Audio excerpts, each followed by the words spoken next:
அனைவருக்கும் இனிய வணக்கம். ஆன்மீகம் ஸ்டார்ட்ஸ் உங்களை அன்புடன் வரவேற்கிறது.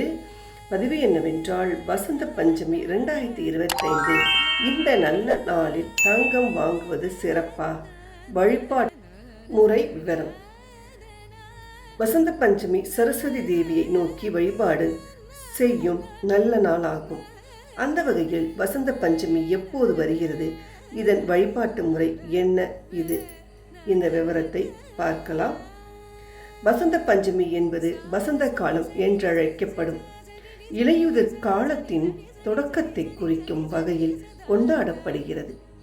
இந்த நன்னாளில் அறிவாற்றலை வழங்கும் சரஸ்வதி தேவியை நோக்கி பக்தர்கள் வழிபாடு செய்வார்கள். வசந்த பஞ்சமி தினத்தன்று நீங்கள் சரஸ்வதி தேவியை நோக்கி பூஜித்தால் உங்களுக்கு கல்வி மட்டுமன்றி படைப்பாற்றல் திறனும் அதிகரிக்கும். மேலும் தொழில் சார்ந்த வாழ்வும் சிறக்கும். வசந்த பஞ்சமி அன்று பலரும் தங்கள் குழந்தைகளின் கல்வி பயணத்தை தொடக்கி வைப்பார்கள். வசந்த பஞ்சமி திதியின் பொழுது தான் வசந்த பஞ்சமி சரஸ்வதி தேவிக்கு பூஜை மேற்கொள்வார்கள்.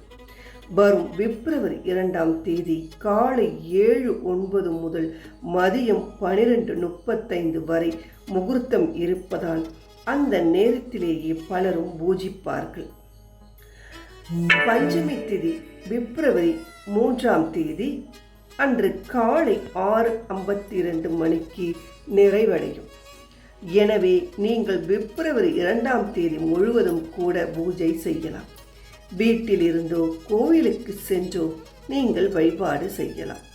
மேலும் சரஸ்வதி தேவியை போற்றி பஜனை பாடுவது கூடுதல் நன்மையாகும்.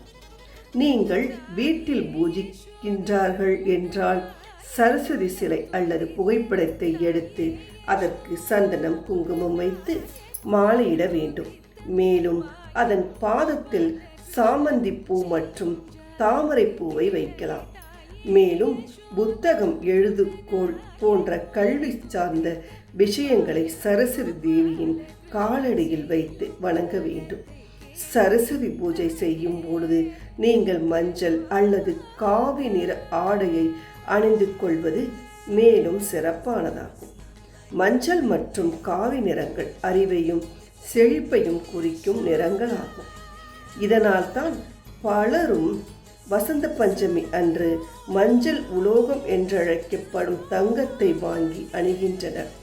அன்றைய நன்னாளில் தங்கம் வாங்குவதும் சுபமானதாகவே கருதப்படுகிறது. இதுதான் வசந்த பஞ்சமி பற்றி நாம் தெரிந்து கொண்டோம்.